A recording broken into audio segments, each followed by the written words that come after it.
골목 입구에 들어섰을 때 하늘은 이미 완전히 어두워져 있었습니다. 오늘따라 가로등 불빛이 유독 흐려 보였습니다. 벽에는 지저분한 낙서 자국이 여기저기 남아 있었고 조용한 골목에서 은호의 구두굽 소리만 또각또각 울려 퍼졌습니다. 은호는 이유를 알 수 없는 불안감에 가방 끈을 더 세게 움켜쥐었습니다. 그때였습니다. 등 뒤에서 자신과 비슷한 속도로 다가오는 발자국 소리가 들렸습니다. 은호는 그냥 지나가는 사람이겠지라고 스스로를 다독였습니다. 하지만 모서리를 돌아 걸어가는데도 그 발자국이 계속 자신의 속도에 맞춰 따라오는 느낌이 들었습니다. 그 순간 뒤를 따라오는 의문의 사람이 자신을 해치려 한다는 걸 직감했습니다. 온몸에 털이 곤두서고 등 뒤에는 식은땀이 흐르고 있었습니다.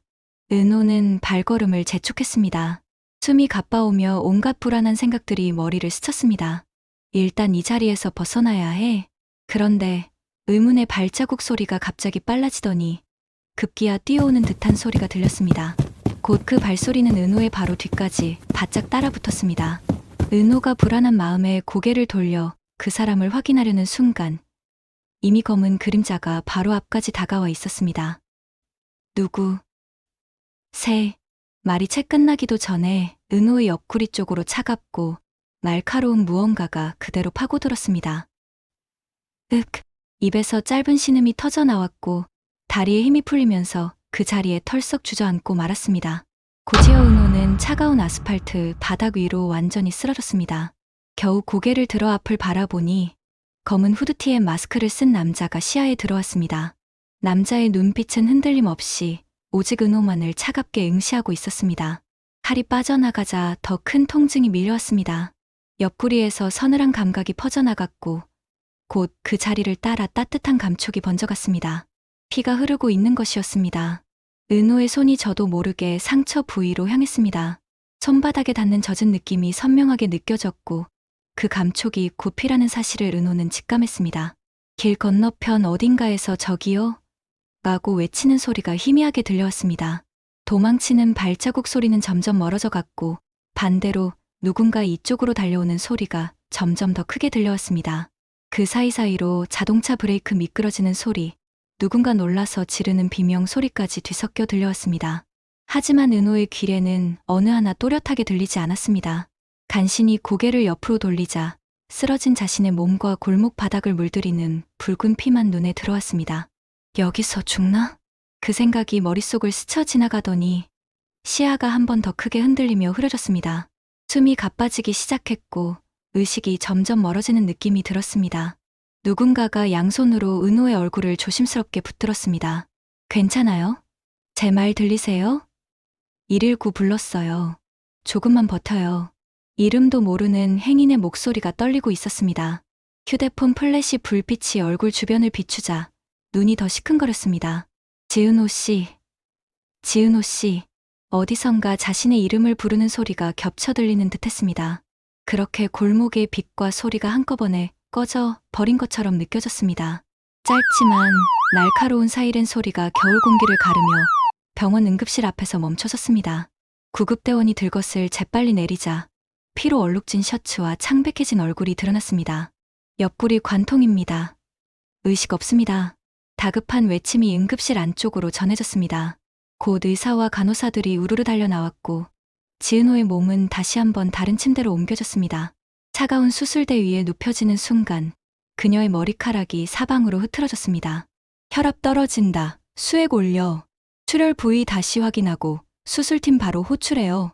짧고 날카로운 지시들이 쉴 새 없이 이어졌습니다. 얼마 지나지 않아 병원 복도에는 사람들 발걸음이 몰려들기 시작했습니다.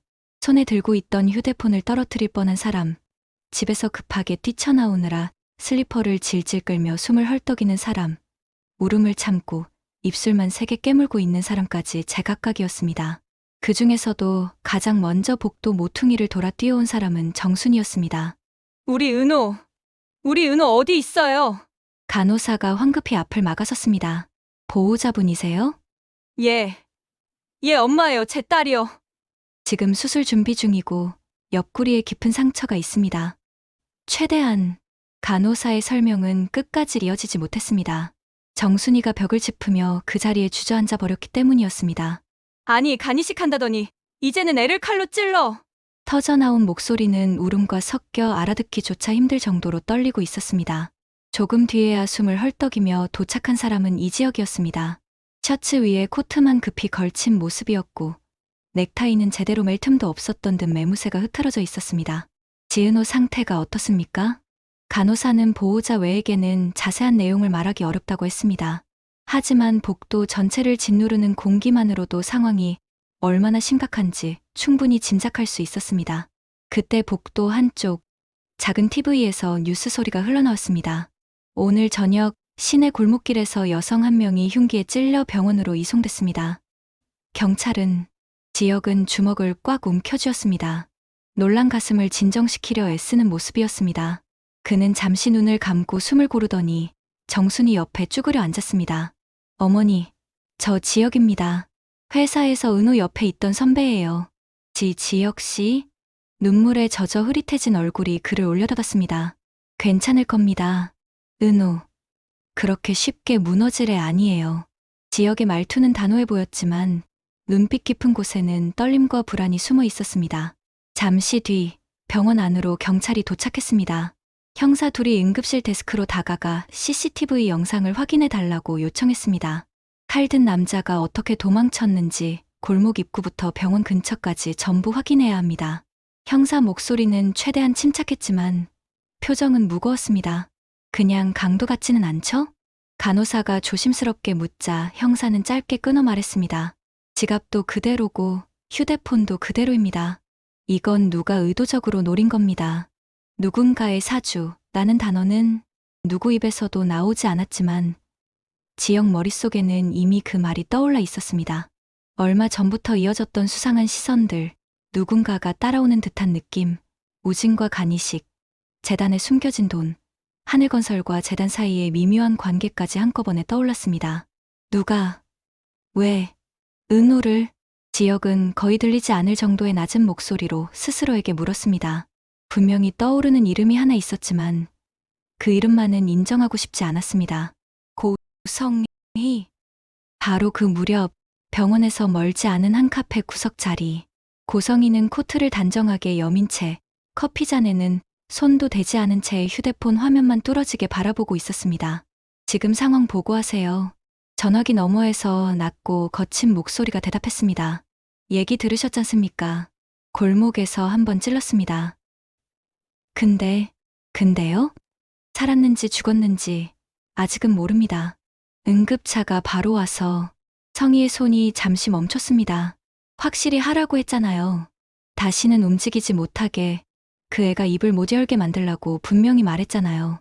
그녀의 목소리는 감정이 거의 느껴지지 않을 만큼 낮고 차가웠습니다. 돈은 약속한 대로 입금하겠습니다.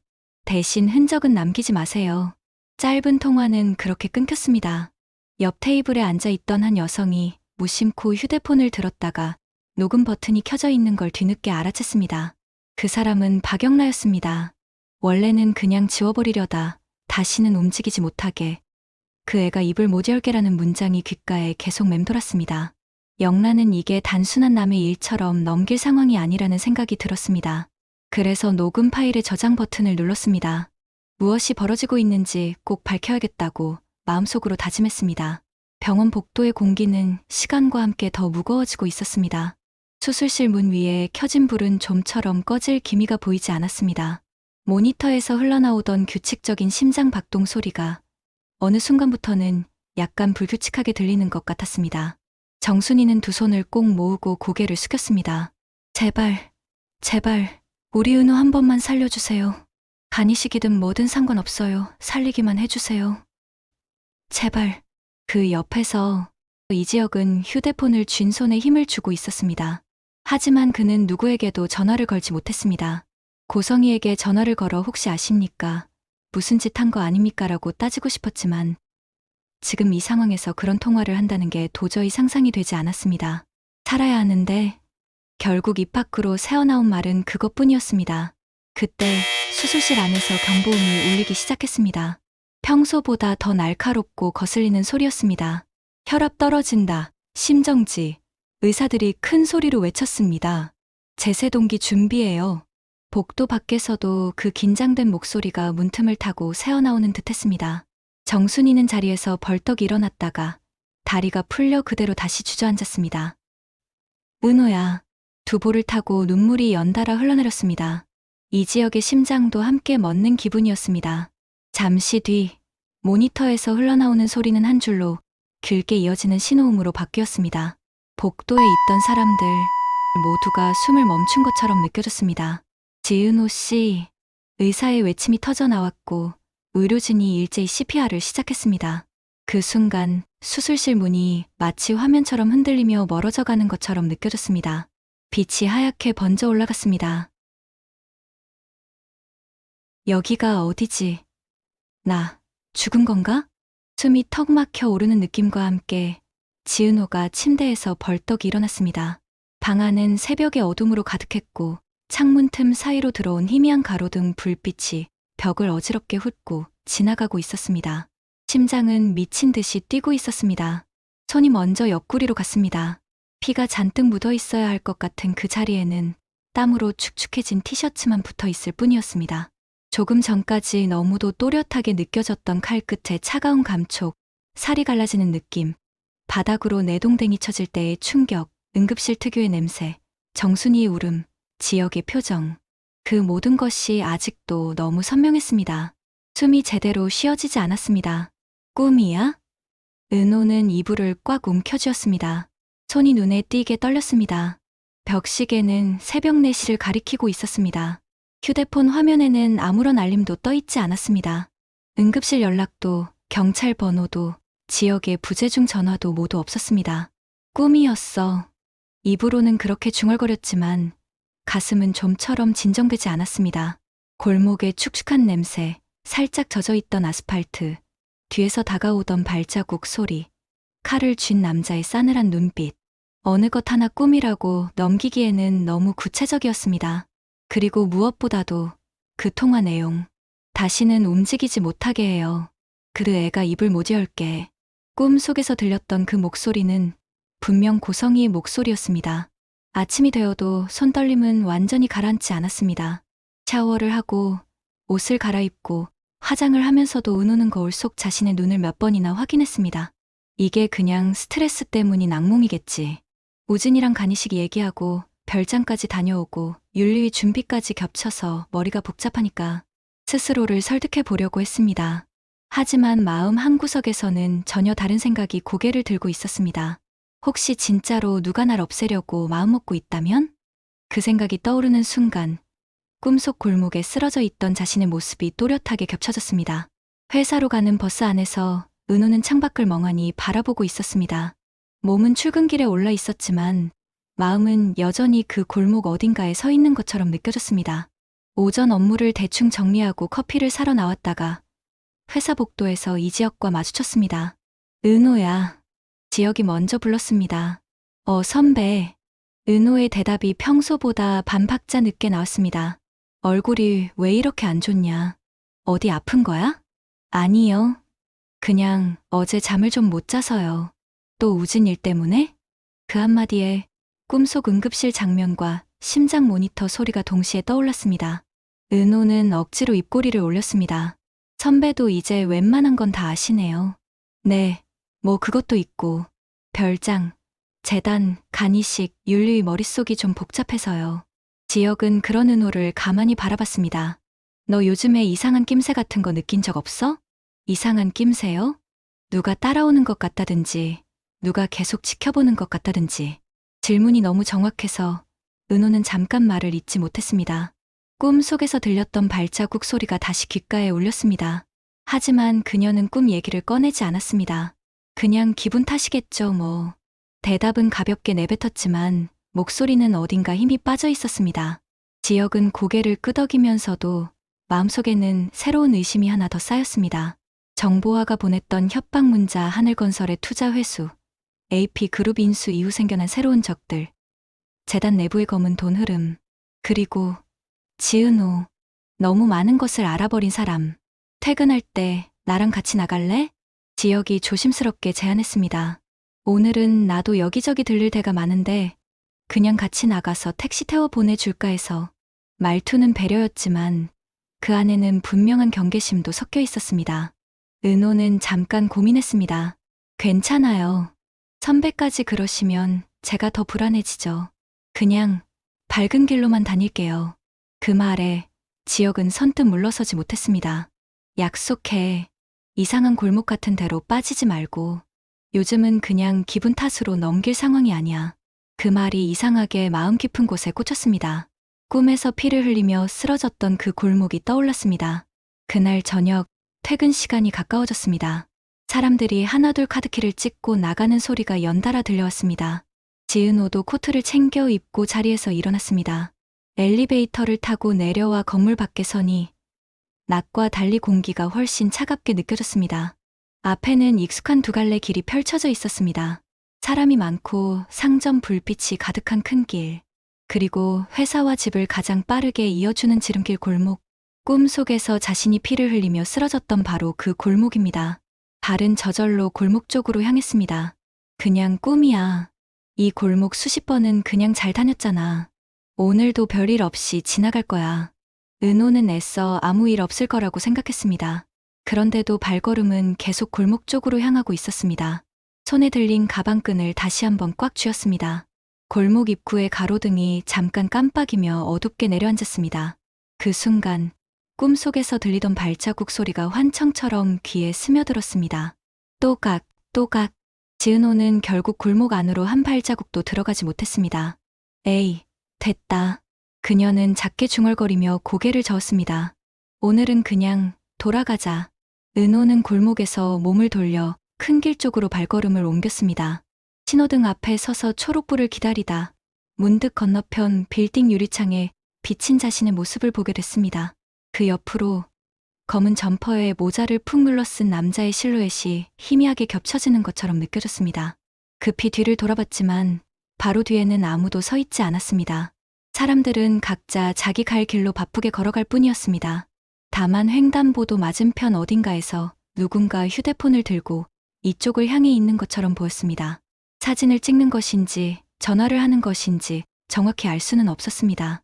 신호가 바뀌자 사람들은 한꺼번에 길을 건너기 시작했습니다. 은호는 그 무리에 몸을 섞어 건넜습니다. 뒤를 다시 돌아보고 싶었지만 일부러 그러지 않았습니다. 그 시각 도시의 다른 쪽에서는 또 다른 통화가 오가고 있었습니다. 그애 요즘 어때요? 고성이의 목소리였습니다. 전화기 너머에서 누군가 낮게 웃었습니다. 아직은 그냥 움직이기만 합니다.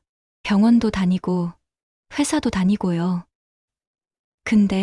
근데요? 눈치 챈 것 같아요. 뭔가 자신을 노리는 기운 같은 거. 원래 그런 사람들이 더 조심하다가도 어느 순간 경계심을 놓거든요. 성인은 잠시 말을 멈추고 눈을 가늘게 떴습니다. 간 이식도, 재단도, 우진이도 다 지키고 싶어요. 그 애가 입만 안 열면 다 지킬 수 있어요. 입에서 나오는 말은 차분했지만 내용은 냉정하다 못해 잔인하게 들렸습니다. 그래서 말인데요. 전화기 너머의 목소리가 조금 더 낮게 깔렸습니다. 이번에는 골목 같은 거 말고 조금 더 확실한 방법으로 가는 게 어떻겠습니까? 성인은 눈을 감았다가 천천히 떴습니다. 조만간 다시 연락 줄게요. 통화는 그렇게 끝났습니다. 지은호는 집 앞 버스 정류장에서 내려 계단을 올라가면서도 자꾸 뒤를 돌아보게 됐습니다. 하지만 끝까지 누군가 따라오는 모습은 보이지 않았습니다. 현관문을 잠그고 집 안으로 들어와서야 겨우 길게 숨을 내쉴 수 있었습니다. 옷을 벗어 걸어두고 거울 앞에 섰습니다. 어젯밤 꿈에서 칼에 찔렸던 자리, 옆구리 쪽을 다시 한번 살펴봤습니다. 멍도 상처도 어디에도 없었습니다. 그런데도 손바닥에는 아직도 피가 묻어있는 것 같은 기분이 가시지 않았습니다. 오늘은 살아서 들어왔네. 혼잣말이 입 밖으로 새어나오는 순간 등줄기를 타고 소름이 쭉 끼쳤습니다. 악몽은 끝났습니다. 하지만 그 악몽이 보여준 장면들이 정말로 단순한 상상이었는지 아니면 곧 다가올 현실의 예고편인지 아직 아무도 모르는 밤이었습니다. 오늘 이야기는 여기까지입니다. 다음에 또 다른 이야기로 찾아오겠습니다. 감사합니다.